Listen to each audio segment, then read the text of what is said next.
சூப்பர்மா, நல்லா நறுக்குன்னு கேள்வி கேக்குறியே. 25 வருஷத்துக்கு முன்னாடி அப்படிதான் முடிவெடுத்தீங்க, இப்பவும் அப்படிதான் முடிவெடுக்கிறீங்க. யாரோ ஒருத்தர் ஒரு போட்டோ அனுப்பிட்டானா உடனே நம்புறீங்க. சாப்பாட்டுல மருந்து போட்டேன்னு சொன்னா அதையும் நம்புறீங்க. ஏன் ஒரே ஒரு தடவை இத நீ செஞ்சியான்னு கேட்டா என்னங்க ஆயிடும்? உங்க தலையில இருக்கிற கிரீடம் கீழே விழுந்துருமா?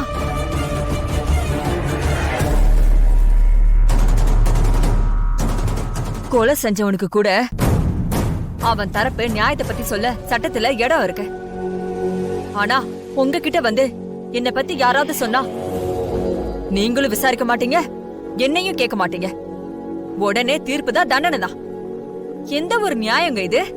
சொல்லுங்க.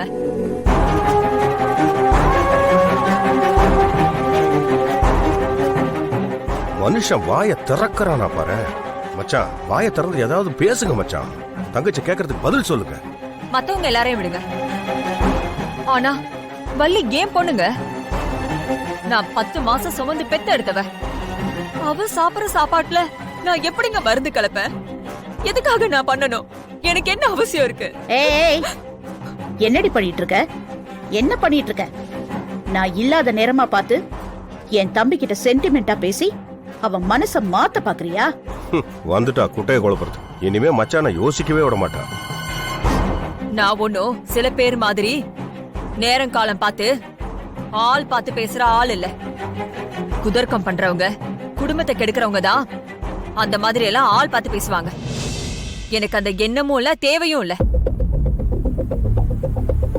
பாத்தியா தம்பி, என்ன பார்த்து குதர்க்கம் பண்றவ குடும்பத்தை கெடுக்கிறவன்னு சொல்றான்.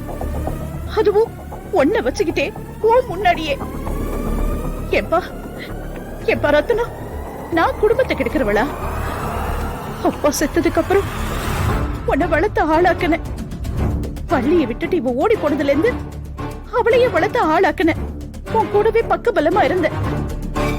இப்படி உனக்காகவும் உன் பொண்ணுக்காகவும் பாதி வாழ்க்கைய வாழ்ந்த என்ன பார்த்து குடும்பத்தை கெடுக்கிறவன்னு எந்த ஓடுகாலி சொல்றா? அத நீ பாத்துக்கிட்டு நிக்கிற.